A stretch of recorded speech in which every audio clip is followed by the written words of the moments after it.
The kingdom of Israel had fallen 100 years before, in 722 BCE, conquered by the Neo-Assyrian Empire.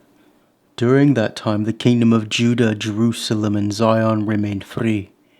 But far to the east, a new Babylonian empire arose to challenge the Assyrians, culminating in the Battle of Nineveh in 612 BCE. This moment shifted the fortunes of Judah, because Egypt sided with Assyria, which put Judah between two rival empires.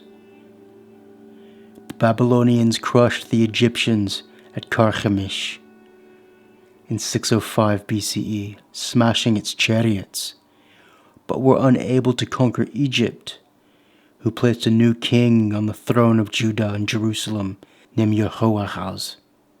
3 months later, the Egyptian pharaoh Necho II removed him and put Jehoiakim on the throne, who in his allegiance to the Egyptians refused to pay tribute. He also had the prophet Jeremiah executed. Probably a bad idea. Jehoiakim also switched sides from Egypt to Babylon to avoid the destruction of Jerusalem, but then he switched back to Egypt's side when Babylonia failed in its invasion of Egypt. This angered the Babylonian king Nebuchadnezzar II, who then invaded Judah and conquered Jerusalem and placed Zedekiah, Jehoiakim's younger brother, as king over Judah in 597 BCE. However, Zedekiah was of a more fiery temperament, and he formed an alliance with the Egyptian pharaoh Hophra and revolted against the Neo-Babylonian Empire. And a decade after the first taking of Jerusalem, Nebuchadnezzar conquered Jerusalem again. This time, after a 30-month-long siege, he destroyed the first temple, Solomon's temple, in 587 BCE. The city was burned and the upper classes taken in captivity. However, many had been taken into captivity during the first attack, 10 years prior, and among these was a priest named Ezekiel, son of Buzi. And this man, this prophet, is to whom we turn now, 5 years before the destruction of Jerusalem. I'm Benjamin, and before I go further into Ezekiel, I just need to note that this is part of my conversion to Judaism and presenting that I know basically some of these things. And also in this video, I'm not going to repeat the word God over and over again. That's disrespectful. I'm going to use the word Hashem, the name in Hebrew. Let's get into this story. And this specific prophet, Ezekiel, is a prophet of exile. Some of the earliest foundations of what would become what we think of as Zionism, and that's important for everything that's going on in the world today. It's in the first person as well, which is unlike most of the other books.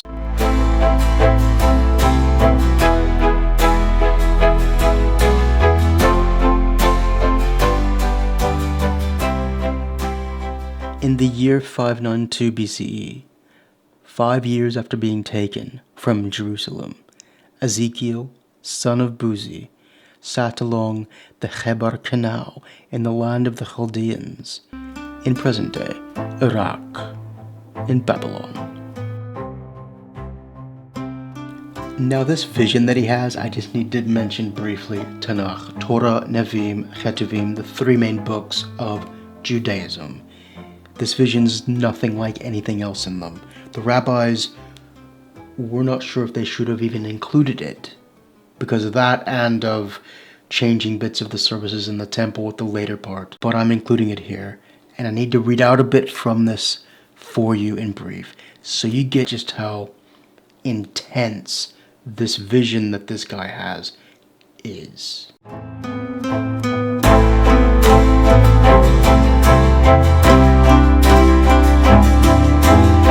He's on the canal and he says, "I looked, and lo, a stormy wind came sweeping out of the north, a huge cloud and flashing fire, surrounded by a radiance, and in the center of it, in the center of the fire, a gleam as of amber. In the center of it were also the figures of 4 creatures, and this was their appearance. They had the figures of human beings. However, each had 4 faces, and each of them had 4 wings and legs. The legs of each were fused into a single rigid leg, and the feet were each like a single calf's hoof, and their sparkle was like the luster of burnished bronze. They had human hands below their wings. The 4 of them had their faces and their wings on their 4 sides. Each one's wings touched those of the other. They did not turn when they moved. Each could move in the direction of its faces. Each of them had a human face at the front. Each of the 4 had the face of a lion on the right. Each of the 4 had the face of an ox on the left, and each of the 4 had the face of an eagle at the back. Such were their faces. As for their wings, they were separated. Above each had 2 touching, while the other 2 covered its body, and each could move in the direction of any of its faces. They went wherever the Spirit impelled them to go, without turning when they moved. Such then was the appearance of the creatures. With them was something that looked like burning coals of fire. This fire, suggestive of torches, kept moving about among the creatures. The fire had a radiance, and lightning issued from the fire. Dashing to and fro among the creatures was something that looked like flares. As I gazed on the creatures, I saw one wheel on the ground next to each of the 4 creatures.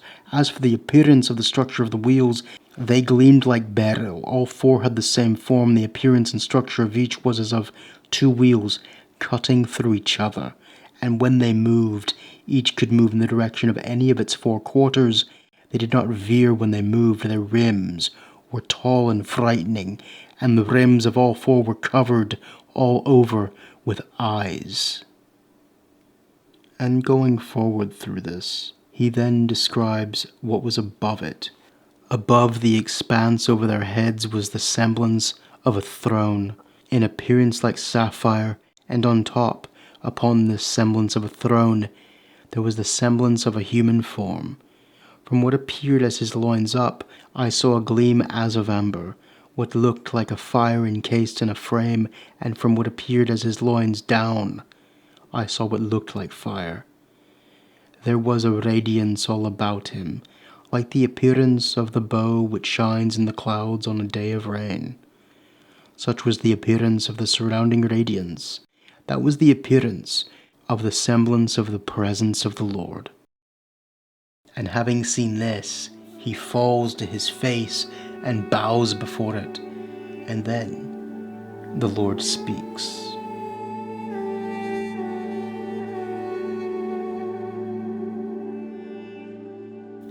And in the 2nd chapter, Hashem urges Ezekiel to rebuke the people and gives him a scroll of lamentations, writing to eat, and takes him on as a prophet. He says the people will not listen to him.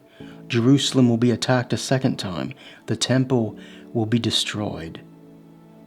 And going on, Ezekiel eats the scroll of lamentations, but it is sweet like honey and is flavorful and delicious and makes him feel good inside.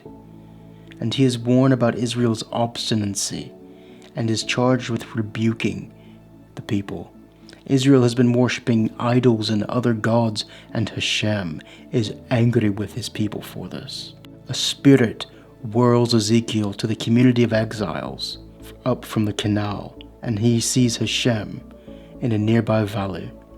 Hashem orders Ezekiel in chapter 4 to perform symbolic actions, such as creating like a toy representation of Jerusalem with bricks and laying siege to it, sleeping on his side for 430 days, and eating bread cooked on feces. But Hashem negotiates with him and allows him to eat food cooked on cow poop, rather than cooked on human feces. Very forgiving, I would say. Hashem orders Ezekiel to destroy his hair and chop it up with a sword, to give examples to the people of these punishments, and condemns Israel to a list of these horrendous punishments for their hardened hearts. But Hashem will give Israel new hearts. He wants a tenderness within the Jewish people. Hashem will destroy the cities of Israel. He goes on to say that those who survive, out of the few who survive, for they will be struck with murder and pestilence and famine. Those who survive will realize their wrongdoings and turn to Hashem. Hashem promises to punish the people by bringing a day of wrath upon them. Most, however, will die, and the survivors will be miserable in the wilderness. Hashem, in a series of visions, shows Ezekiel the pervasive idolatry in the land. Back in Israel, the women are worshipping a Babylonian god named Tammuz, and the elders have raised idols in Hashem's temple. And he wonders why Hashem's chariot is moving away and up from the temple. His presence is leaving. He is not pleased with the filthy behavior of the people. Hashem sends 6 men then to divide the people into 2 groups. Those who decry idolatry will live, and those who do not will die. In chapters 10 and 11, it shifts from these punishments to Ezekiel describing the cherubs that ride beneath Hashem's chariot and their beautiful gilded wings. Pelatiah, a prince of Judah, drops dead when Ezekiel condemns Jerusalem's leaders. Hashem has left his temple due to the filthy ways, and says that the people, Israel, will suffer for this, that Jerusalem will be destroyed. But the Lord promises to gather in the exiles from the nations. The Lord says to him, I will gather you from among the peoples, and assemble you out of the countries where you have been scattered, and I will give them the land of Israel. As for Ezekiel, the vision sucks him back, and he returns to Mesopotamia and Babylon. The next 12 chapters are about the judgments of Israel. Hashem tells Ezekiel to exile himself and eat his food in fear, because the people will go into exile and eat their own food in fear. He tells Ezekiel that his prophecies will come true. Some here are saying in the near future, and others deal with the far future. And although Hashem punishes Israel for its duplicity, he saves some of the people from the famine, wild beasts, enemy attacks, and pestilence that falls upon Jerusalem. And there's a sense of personal responsibility here in that moment. And he promises, Hashem, to ignite the land like a piece of firewood. Hashem notes Jerusalem of being like a whore and vows to punish her accordingly, and by the sword. In metaphors, Hashem proclaims Babylon will punish Israel surreptitiously, turning to Egypt. But then he notes that the punishment will not be upon the flock, but upon the individuals. And this is a tone that's really beautiful here. Hashem says that people die for their own sins, not the sins of others. There is no collective guilt. There is no group shame. It is what you as an individual do before Hashem.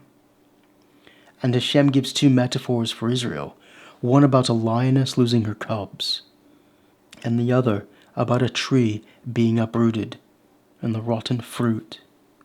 Hashem relates that the people's ancestors were punished for sinning. This has happened before, and he wants to make sure that it does not happen again. Hashem vows to set fire to the Edomite lands and to bring his sword upon the Israelites who have left him, and the Ammonites, and those who laugh at Israel. Hashem enumerates the people's many sins. Here's a beautiful passage about metals which is worth reading. He will scatter Israel among the nations and disperse them through many lands. You will be dishonored in the sight of the nations, he says, and you shall know that I am the Lord. But he says to Ezekiel, O mortal, over and over again, O mortal, the house of Israel has become useless metals to me. They are all copper, tin, iron, and lead. But in a crucible the dross shall turn to silver, and he will gather them into Jerusalem.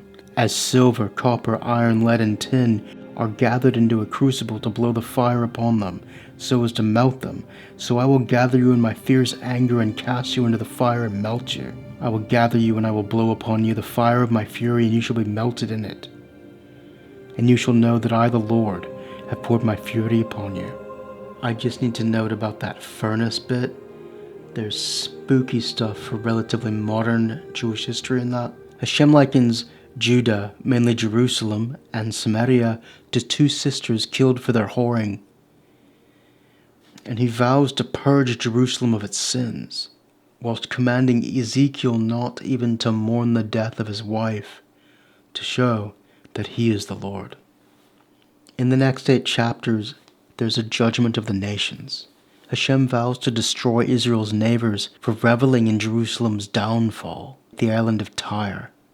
Tyre, a wealthy center of international trade, will be mourned by the sailors that once traded in its port and sacked by Nebuchadnezzar and Babylon.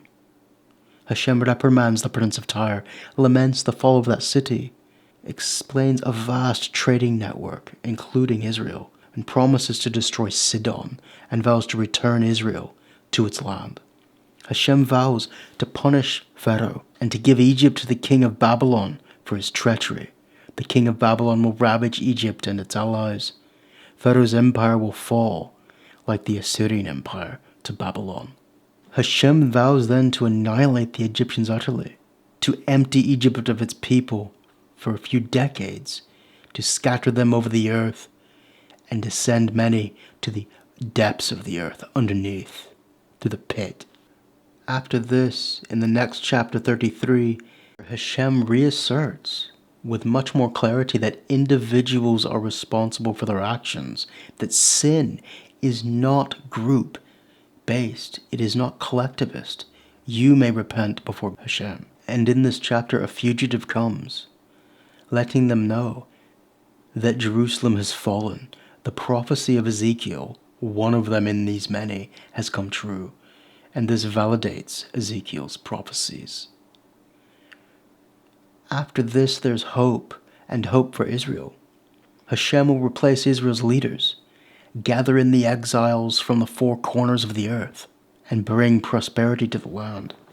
There's a remarkable chapter here where he compares the rulers as shepherds, and Israel as his flock, and the line of David, the royal king, as the shepherd over his flock below the king, Hashem. And Hashem will replace Israel's leaders, gather in the exiles, and bring prosperity to the land. Hashem goes on to vow to restore Israel so that he can impress the nations of the world, so that they can praise him. And he will multiply their people like sheep. In chapter 35, the mountain of Seir is utterly destroyed, along with Edom. Laid waste, there's nothing left of it. Chapter 37 has one of the most vivid images in the whole of Tanakh. Hashem demonstrates his commitment to restoring Israel by having Ezekiel resurrect a pile of dry bones in a valley of bones. The bones come together, grow sinews and flesh, representing the Jewish people coming back to life in the breath of Hashem, saying that Israel will live again, coming from the 4 winds of the earth, the far-flung lands. All the Jews come back.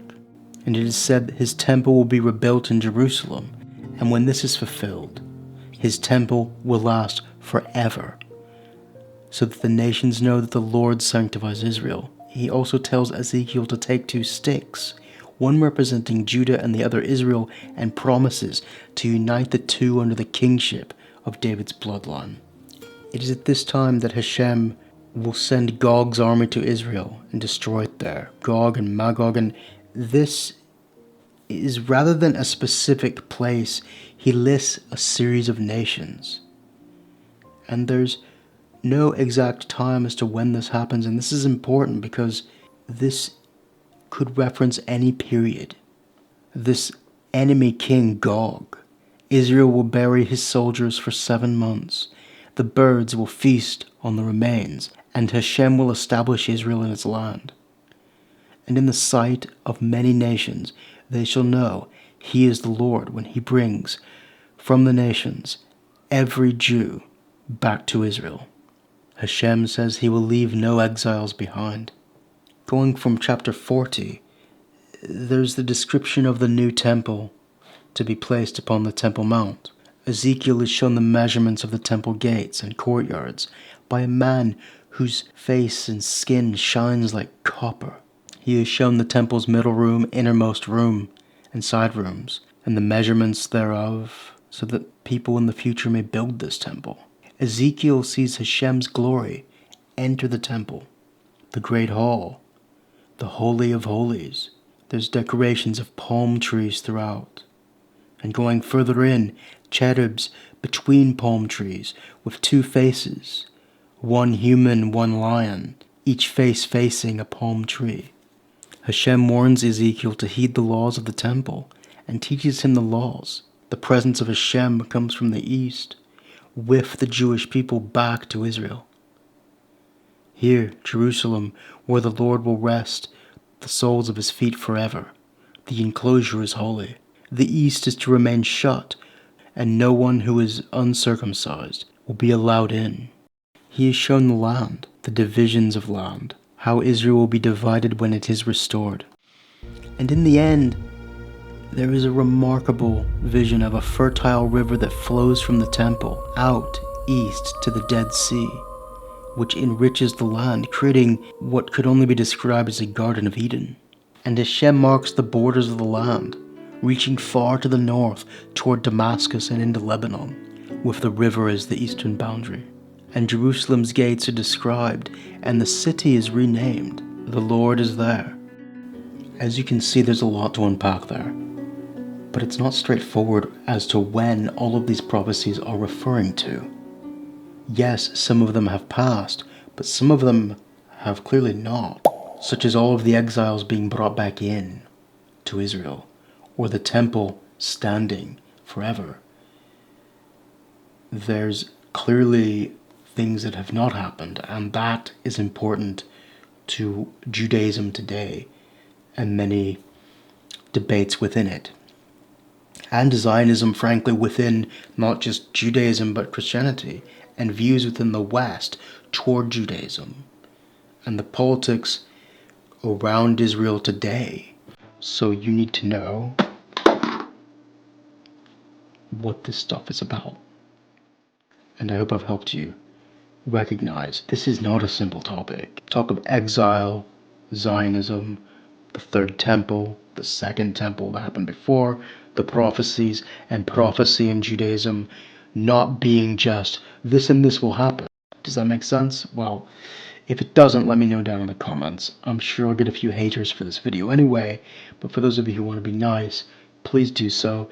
Leave a like, buy me a coffee, join me on Patreon for support, and leave a super like. And if you'd like more videos on Zionism and exile and Judaism, let me know.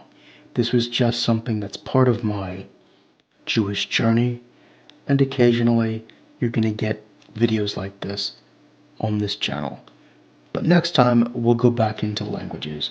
So we'll see you then. Au revoir.